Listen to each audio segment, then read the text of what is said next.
I didn't invite anybody tonight because I thought it would be kind of interesting to just show more what I do when I'm by myself. I'm mostly cooking for myself, and I know that a lot of you are as well, or maybe just for two. And this is just going to be kind of a weeknight meal that I would do for myself, and I'm not going to have a dessert because I normally don't have dessert. So I have a couple of different pastas. I'm not going to eat both of them, but I want to show you both of them, and then we're going to do a salmon recipe for a main course, and that's it. The first pasta is called pasta Checa, which they serve in Rome in restaurants only in the summer. It's a summertime pasta, and the reason is because you don't cook the sauce.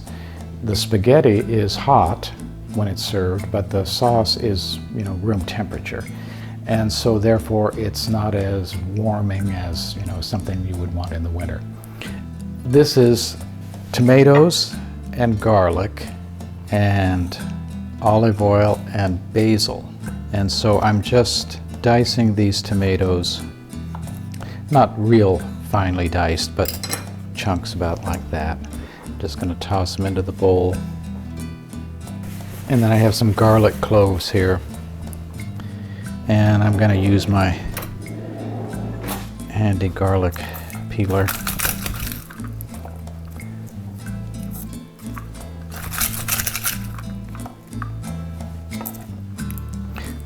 Just for me, a couple of cloves is probably enough, and that has a little bad spot on it. And so, because we're not going to cook this, we want to dice it very fine. Garlic is strong when it's raw. When you cook it, it gets kind of sweet, and you can eat a whole mouthful of garlic and it doesn't hurt at all, but when it's raw, it's pretty bitter and strong. So we're going to give that a pretty good dice.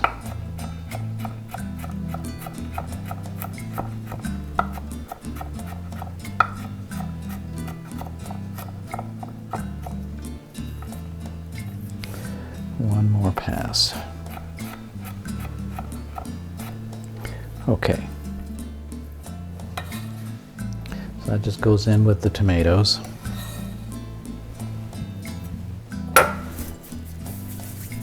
And then I have chopped up some basil.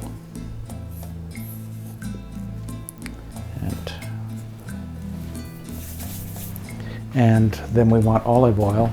And because this is raw, as it were, we want to use a good quality olive oil. So you want to put a generous amount in there because you want it to coat the spaghetti. And then a pinch of salt and some black pepper. Be kind of more generous with the pepper than with the salt. And then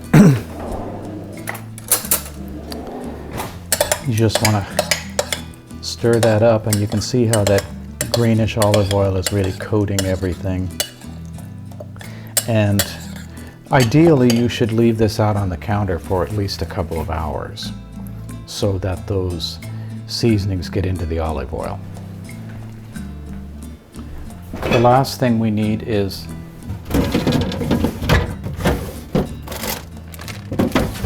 Parmesan cheese.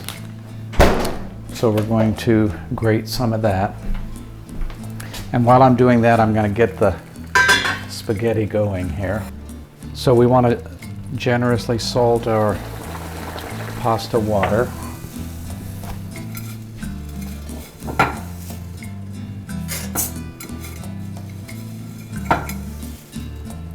Generally, they say for 4 people, a pound of pasta. I usually just gauge it myself because I'm usually cooking for myself.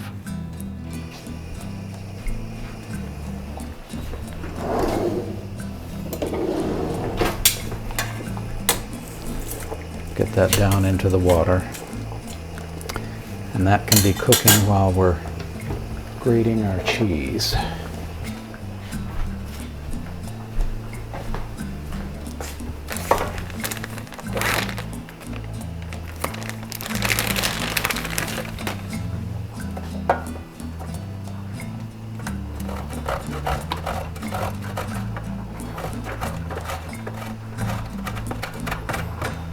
And for one person, it isn't going to take very much.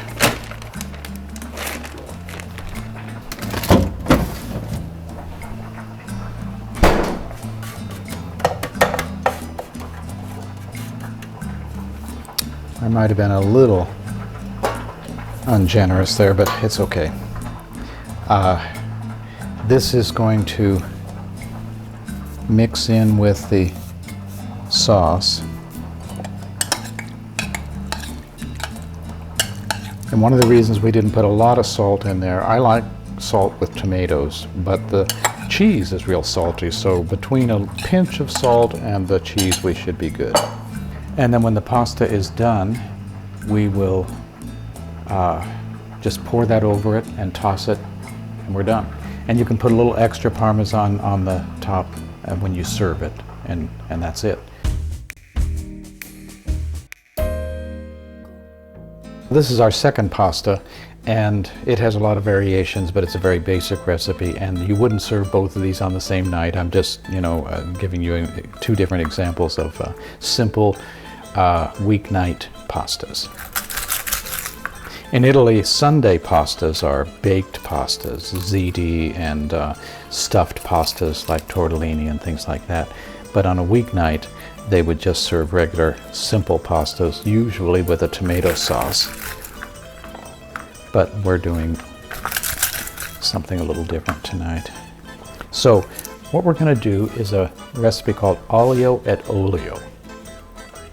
Aglio, A-G-L-I-O, is garlic, and olio is oil. So this is just a simple, basic recipe that is just oil and garlic. But it almost always has peperoncino with it. It has a little bit of red pepper flakes.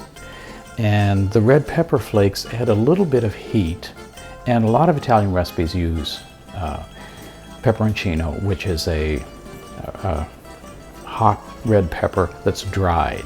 And so these red pepper flakes that you get in normal spice racks here in the States, that's basically what that is. And it works very well for all these recipes. So there are different ways of doing this. You know, a lot of Italians don't want to eat garlic in their aglio olio.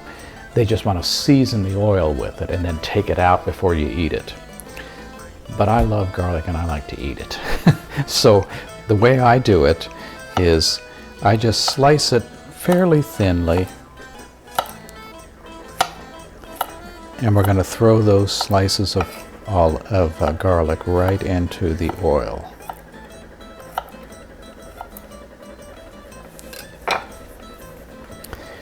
And got to get the oil.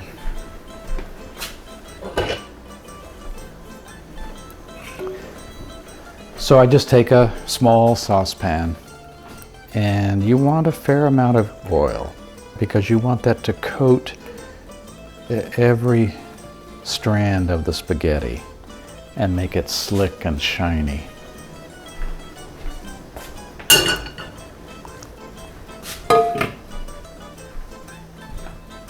So we'll put that garlic in there.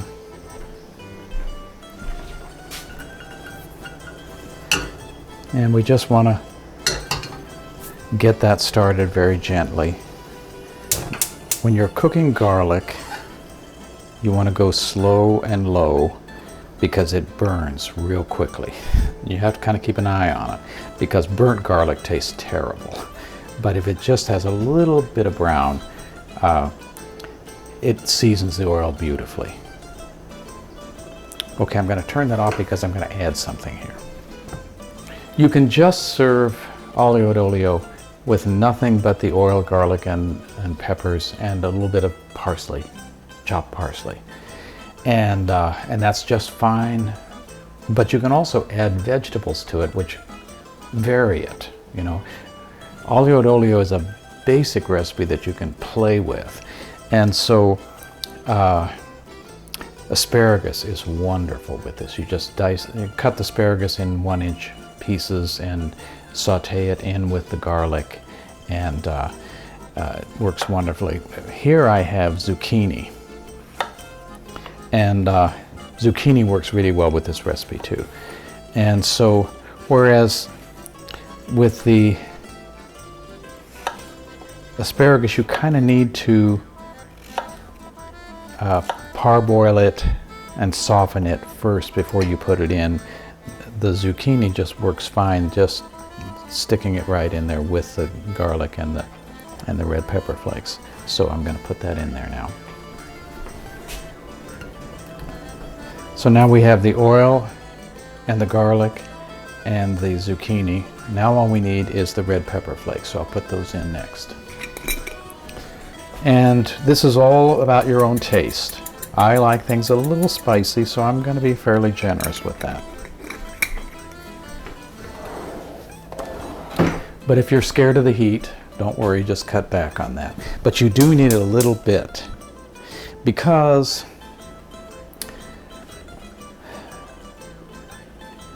oil and garlic without the peppers is just oily.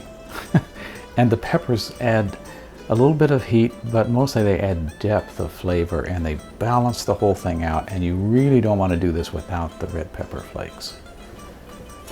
So I'm just going to take a wooden spoon and make sure that all those pieces are broken up, and let that gently cook.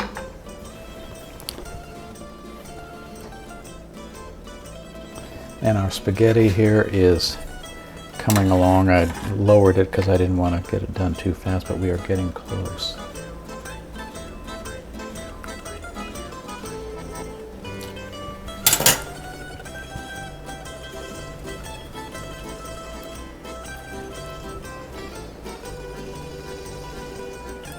Not too far away.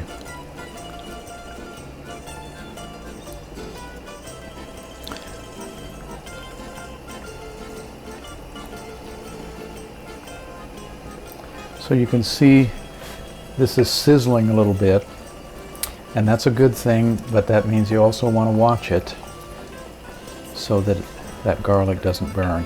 And the red pepper flakes can burn too and kind of spoil the taste. So I often, in fact, they're even more delicate than the garlic, and so I often add those in toward the end.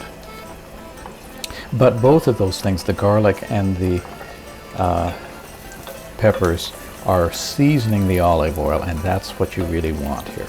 And you know, you can use a whole red pepper and then pull it out if you don't want to eat that. But again, I think it's nice this way. This is a very traditional old Italian recipe. It's a basic thing, and I'm using zucchini with this, but I'll show you in a minute another variation that is just really nice as well. Okay, that is ready. I'm just going to turn that off, because once that is right, it can sit there for a while, but when the pasta is done, you need to get right on it.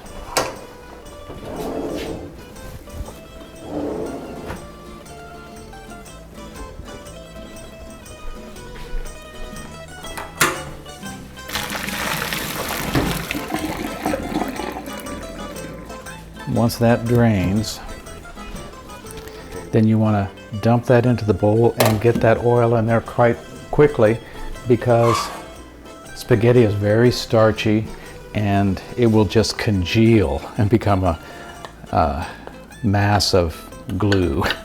And so you want to get that oil on there and toss it, because coating those strands of spaghetti not only flavors them, but it also keeps them separate. So you see how that kind of glistens with the oil, and that's what you want. And then you want to hit that with black pepper and parsley.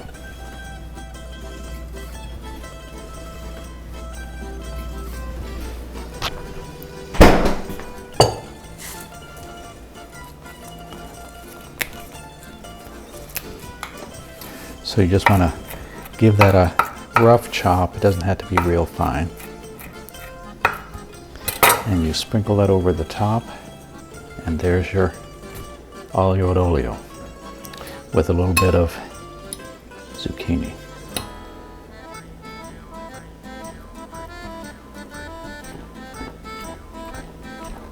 And in Italy, it is perfectly polite to not get it all in your mouth at the same time.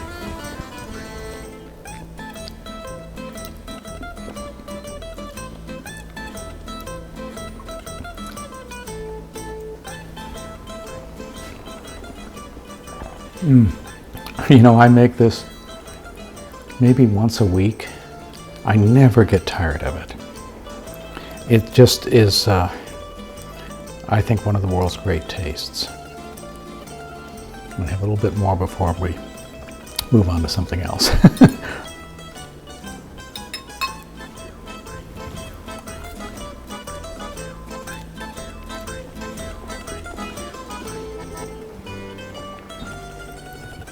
And that garlic is not bitter or strong because it's cooked. So you can just pick up one of those pieces and eat it, and it's just delicious. Okay, I have to stop eating and make the next thing. So the next pasta is the very same thing, but it's more of a winter variation. And so we're going to put the oil and the garlic and the red pepper flakes all in there, but instead of the zucchini, we're going to do carrots and celery. And I saw this in a recipe book once, and I just, there's something wintry about this. It's almost like Italian comfort food. What you do is you put that in a pan and with a little water, and you cook that. And I usually put a little salt with that. And you cook that to soften it. Not all the way, but kind of al dente. And then once that is al dente, then you drain off all the water because you're going to be putting oil in, and oil and water spatter. So you want to leave the heat on, toss that around, make sure you get rid of all the excess liquid, and then you pour in your olive oil and your garlic and pepperoncino and toss it and cook all those things together, and then you toss that with the pasta just like we did with the last one. So it's the same recipe with just a kind of a wintry variation. And sometimes I get hungry for this in the summer and do it anyway, but really, it really fits in winter. Okay, those are our pastas. 3 different pasta variations, and all very simple. These are weeknight kind of things. They don't take much time, they don't take many ingredients. One of the wonderful things about Italian cooking is it's fresh and it's simple. Rarely more than 3 or 4 ingredients in a recipe, and almost all fresh.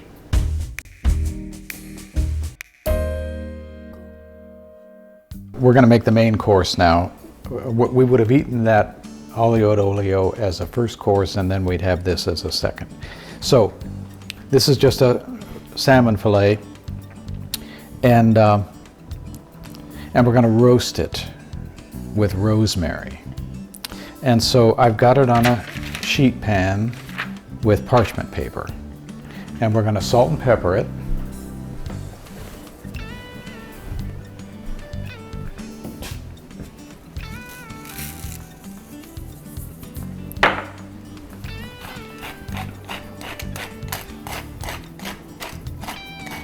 And they always say salt and pepper to taste.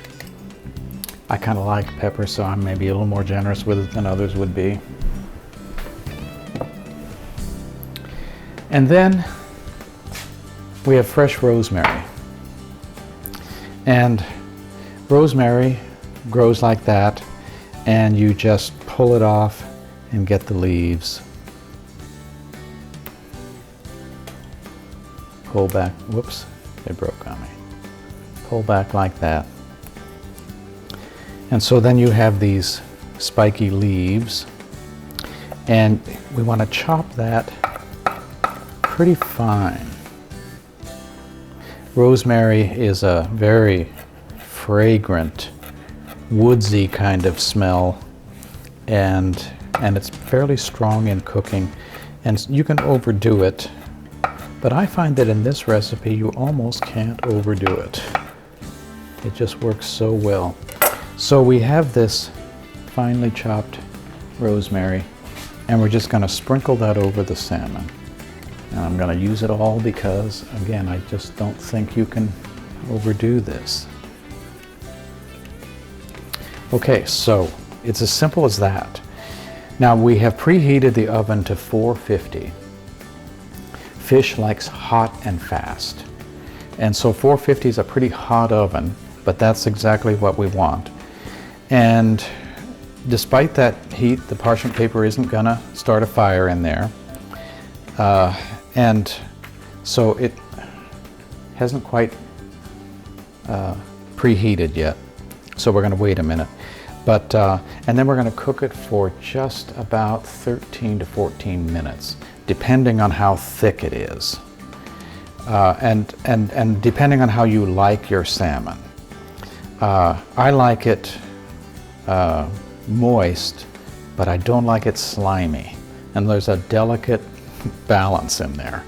And so I do it for about 13 minutes and check it, and then I give it another minute if I don't think it's done enough for my taste. But obviously you want to be careful. This is not very many minutes, 13 to 14 minutes. It happens pretty quickly. And if you go 15 or 16, you're just going to dry it out and it'll be bad. So we're going to put this in that hot oven.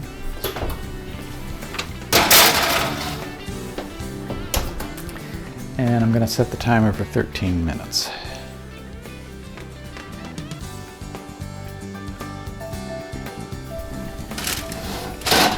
So here's our salmon. And you can tell by looking that that has not dried out. And so I'm going to put that on a plate.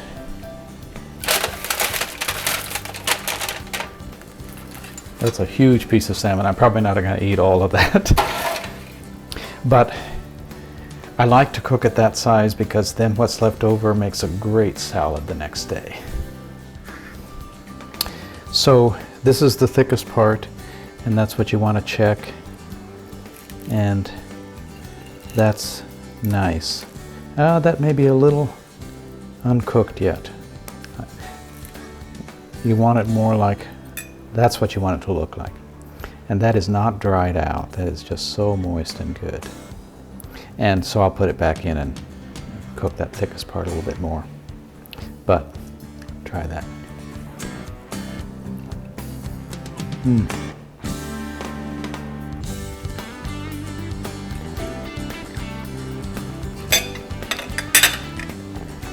And the amazing thing about this is, it's so easy.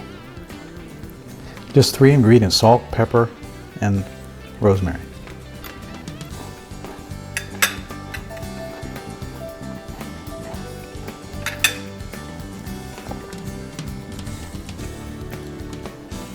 You can see the rosemary on there, and you'd think that you've over spiced it, but it's still good and so moist.